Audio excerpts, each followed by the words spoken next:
आप देख रहे हैं STV लद्दाख, आवाज घर घर की। पूछना है पूछो। तो एमपी साहब पिछले 2 दिन से सर आप टूर पे हैं, तो आपने कुछ जगहों पे सर इनोवेशन किया है। तो आज हमारे एलआईटीसी की तरफ से सर गवर्नमेंट को एक लेटर लिखा है कि उनको इग्नोर किया है सर, तो इसमें आपका क्या कहना है? देखिए, सबसे पहली बात तो पूरे कारगिल के आवाम को, खुसूसन जिस गांव में PMGSY रोड का हमने फाउंडेशन स्टोन रखे, उन गांव वालों को बहुत बहुत मुबारकबाद मैं पेश करता हूं। और ये PMGSY जैसे कि आप सब जानते हैं, सेंट्रल गवर्नमेंट का एक बहुत बड़ा प्रोजेक्ट है, जिसमें हमारे जितने भी जो ग्रामीण इलाका है, रूरल एरिया है, जो गांव के लोगों को एक सहूलियत देने के लिए अटल बिहारी वाजपेयी जी ने इस स्कीम को बनाया था। बीते सालों में ये स्कीम लद्दाख में बहुत कम आते थे, खुसूसन कारगिल में भी बहुत कम आते थे। इस बार, पिछली बार जब मैंने कारगिल में 10 दिन का टूर किया, वहाँ मैंने खुद जाके गांव-गांव में देखा लोगों का क्या डिमांड है, कहाँ पे ज़रूरत है रहा है।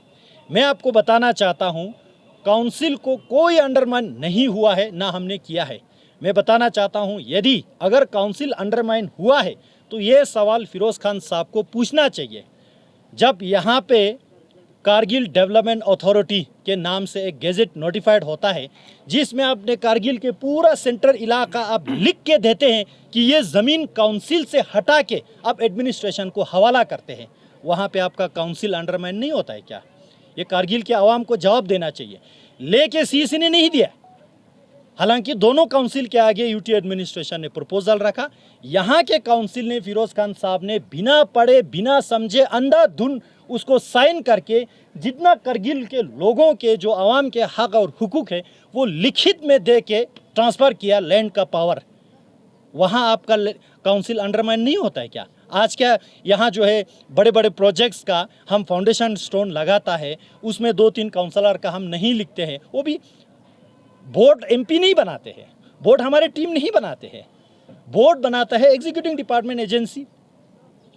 मैं आपको पूछना चाहता हूं फिरोज़ खान साहब को, यहाँ लद्दाख में G20 का समिट हुआ ग्लोबल, कारगिल के काउंसिल ने वहाँ शक्ल नहीं दिखाया, इनवाइट करने के बावजूद भी वहाँ आपका काउंसिल अंडरमाइन नहीं हुआ है क्या?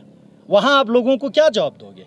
मैं आपको पूछना चाहता हूँ, आपके CEC लीडरशिप में यहाँ के हमारे अली चंदन साहब जब एग्जीक्यूटिव काउंसलर थे, कोविड में वो टूर कर रहे थे, DC साहब जो काउंसिल के नीचे CO है तब के, उन्होंने एग्जीक्यूटिव काउंसलर को लिखित में सवाल पूछा, वहाँ आपके काउंसिल अंडरमाइन नहीं हुआ है क्या?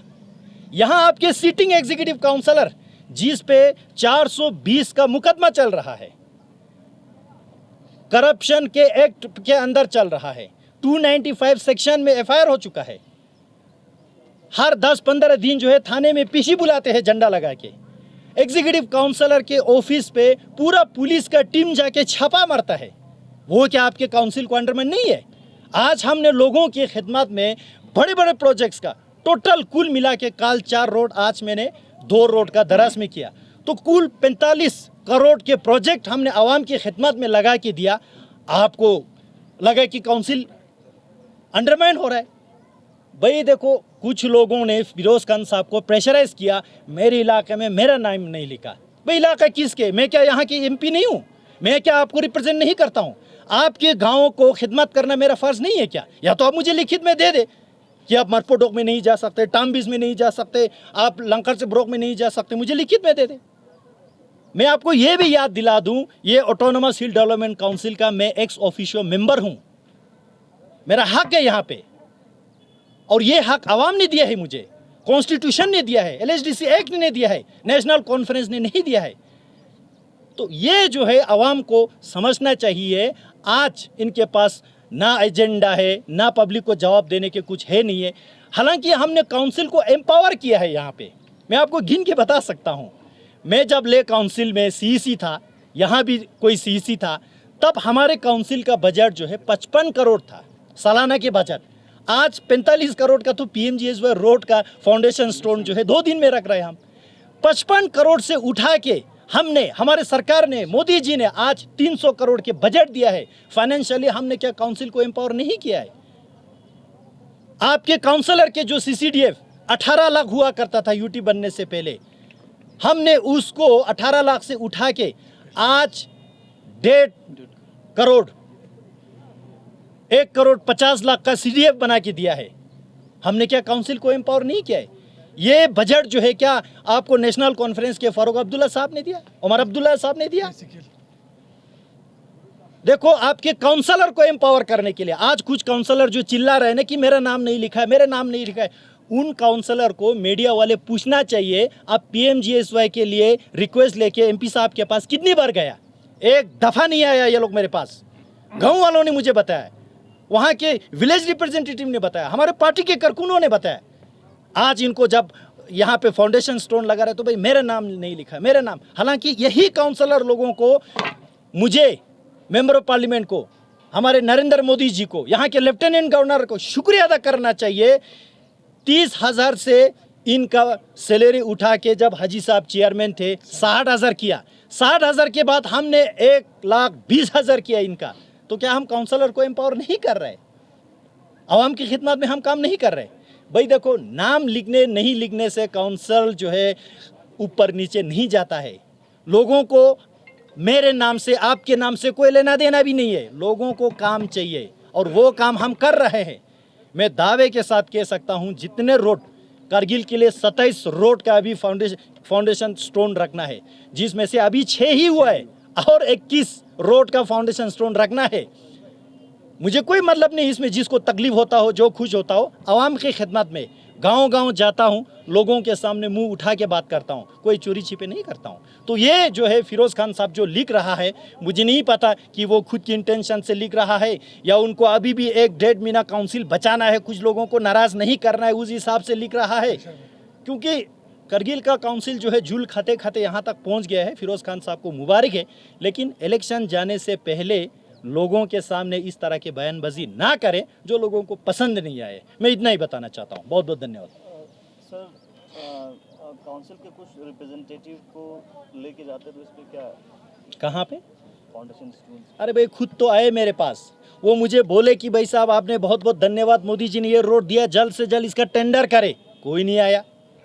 जल्द से जल्द ये रोड जो है 18 महीने का पीरियड होता है, 1 साल में हमें करके दे। कोई नहीं आया। वो हमारे पास आए और बोले कि भाई मेहरबानी करके इसमें कॉन्ट्रैक्टर के कान खींचे, सबस्टैंडर्ड मटेरियल ना यूज़ करे। कोई नहीं आया। सिर्फ इनको चिल्लाना था, मेरा नाम नहीं लिखा है। तो ये तो लोगों के समझ में आता है कि हो क्या रहा है।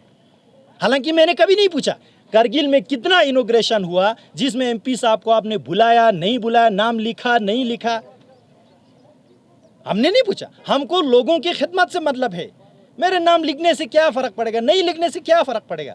लोगों को बिजली मिल रहा है क्या, पानी मिल रहा है क्या, राशन मिल रहा है क्या, सड़क मिल रहा है क्या, नेटवर्क मिल रहा है क्या? 2 घर को अभी भी बिजली नहीं है। अभी दराज में जाके हम आया, 2 लोगों को अभी भी बिजली नहीं दे के रखा। इनको किसका जिम्मेवारी है? अब यहाँ बिजली तार के लिए भी क्या मोदी जी उतार के आएंगे? अब वहाँ कल वहाँ मुझे कौन सा गाँव था, वो टीचर यहाँ पे ब्राको, हम यहाँ दिशा मीटिंग में, आप में से कुछ मीडिया वाले दिशा मीटिंग में आते हैं, दिशा मीटिंग में आप सब गवाह है। मैं बार बार बोलता हूँ यहाँ डिटैचमेंट करो, डिटैचमेंट करो। हमारे स्कूल सफ़र हो रहा है। यहाँ कोई किसी का रिश्तेदार होगा, कोई आपकी सियासी पार्टी का वोटर होगा, छोड़ो। लोगों के खासकर तालीम के साथ तो कम से कम सियासत मत करो। आज के डेट में भी, कल में ब्राको के लोगों ने मुझे बोला वहाँ के टीचर आज भी यहाँ अटैच करके रखा है। यार उसको डिटैच करो ना, उसके लिए भी मोदी जी आएगा क्या? वहाँ स्कूल में हेडमास्टर नहीं लगाओ ना, उसके लिए ये क्या काउंसिल का जिम्मेवार नहीं है? जब अब ये सारा काम नहीं कर पाते हैं, ये नाकामी छुपाने के लिए आप कहते हैं कि MP साहब आके काउंसिल को अंडरमाइन किया। भाई काउंसिल को आपने एम्पावर करना है, काउंसिल की इज्जत लोगों में बरकरार रखना है तो लोगों में जाके काम करो ना। मेरे नाम आपके नाम से क्या लेना देना है लोगों को? लोगों को काम चाहिए और वो काम हम दिल्ली से गिन के ला रहे हैं, यहाँ दे रहे हैं हम, और लोग खुश है आज। ग्रेटर कारगिल डेवलपमेंट अथॉरिटी की जिक्र किया आपने जी। उस डेवलपमेंट अथॉरिटी की क्या स्टेटस है और जिस तरह से काउंसिल ने लिख के दिया है उससे क्या असरात हो सकते हैं? देखिए, जिस तरह म्यूनसिपैलिटी है, आपके पास एक एग्जाम्पल है, उसमें आपको रेजिडेंशियल बिल्डिंग बनाने के लिए, कॉमर्शियल बिल्डिंग बनाने के लिए आपको परमिशन लेना होता है। और ये ग्रेटर कारगिल डेवलपमेंट अथॉरिटी का जो कंसेप्ट यहाँ काउंसिल ने एक्सेप्ट किया और लिखित में दिया, वो तो उससे भी खतरनाक आपको साबित होगा। अभी जब देखो, इस बात का ये भी गवाह देते हैं, हमारे पार्टी के यहाँ स्पोक पर्सन लोगों ने यहाँ प्रेस कॉन्फ्रेंस किया, पश्चिम के काउंसलर साहब जो कांग्रेस पार्टी के, उन्होंने बीजेपी को धन्यवाद दिया, कम से कम लोगों को जागरूक किया। हमारे सीईसी साहब क्या बेवकूफ़ी कर रहे हैं, क्या गलत कर रहे हैं। पश्चिम के काउंसलर साहब को वो समझ में आया कि इससे खतरा क्या होने वाला है। जितना ग्रेटर जो कारगिल डेवलपमेंट अथॉरिटी के मैप में लाया है, वो सारा ज़मीन का हक, चाहे वो अलॉटमेंट हो, वो यूज़ हो, वो मैनेजमेंट हो, सारा काउंसिल ने लिख के दिया है, यूटी एडमिनिस्ट्रेशन को सौंप दिया है। बिल्डिंग परमिशन से लेके लैंड अलॉटमेंट से लेके कुछ भी, मतलब इतने जुरिस्डिक्शन में आपने अपना हाथ काट के दिया है। लोगों को क्या जवाब देंगे आप? एडमिनिस्ट्रेशन का फर्ज था कि लोगों का इच्छा है कि नहीं है, पूछना था, पूछा। ऐसा नहीं कि एडमिनिस्ट्रेशन ने अंधाधुंध बोल्डोजर किया, पूछा। आपको वहाँ पे लोगों के इंटरेस्ट को ध्यान में रख के रेजिस्ट करना चाहिए। हालांकि ले काउंसिल बीजेपी का है, हमको ज़्यादातर एलजी एडमिनिस्ट्रेशन को कोऑपरेट कर, ग्रेटर डेवलपमेंट अथॉरिटी को रिजेक्ट किया उन्होंने, क्योंकि वो पढ़ता है, यहाँ नहीं पढ़ता, अंधाधुंध करता है। सर, आपने काउंसिल में एग्जीक्यूटिव के ऊपर 420 की जो एफआईआर की जिक्र की, उसमें क्या एग्जीक्यूटिव का नाम है सर? पुलिस वाले से आप पूछ लीजिए, वो डिटेल आपको देगा, किसका नाम है, क्यों है, किसके अकाउंट से ट्रांजैक्शन हुआ है, नहीं हुआ है, वो डिटेल आपको बताएगा। तो एमपी साहब, एक हफ्ते में आपका ये दूसरा दौरा है कारगिल का, तो इसको सर आने वाले इलेक्शन से जोड़ के देख रहे हैं, तो आप इसमें क्या कहना चाहते हैं? कोई जिस तरह जिससे भी जोड़ के देखे, मुझे उससे मतलब नहीं है। मुझे यहाँ के लोगों की खिदमत करना है, और ये मेरा जो है पहला, दूसरा, तीसरा टूर नहीं है। अब सब गवाह है, पिछले 4 साल में मैंने कितने बार दौरा किया, कितने काम हुआ है, नहीं हुआ है। दिशा मीटिंग में कितने कस के हम मीटिंग लेते हैं, हर एक ऑफिसर से पूछते हैं कि भाई गरीब का घर क्यों नहीं बनते हैं, यहाँ रोड क्यों नहीं बनते हैं। यहाँ जो हाल ही मीटिंग में हमने पूछा, बीमा योजना किसान का क्यों नहीं बन रहा है, सॉयल हेल्थ कार्ड का कहाँ है, हर चीज़ का पूछ रहे हैं हम। तो अब हर मीटिंग को आप इलेक्शन से जोड़ के देखेंगे, टूर को जोड़ के देखेंगे, वो अपने नज़रिया है, उसमें कौन किसको क्या कर सकते हैं। सर, आप ज़ांस्कार का दौरा कर रहे हैं, ज़ांस्कार को किस तरह की तोहफे आप लेके जा रहे हैं? वो कल वहाँ ज़ांस्कार से आपको पता चल जाएगा। थोड़ा एक एक्साइटमेंट होता है ना, सरप्राइज, उसके लिए भी इंतज़ार करना चाहिए। अब सबको यहाँ आने के लिए बहुत बहुत शुक्रिया।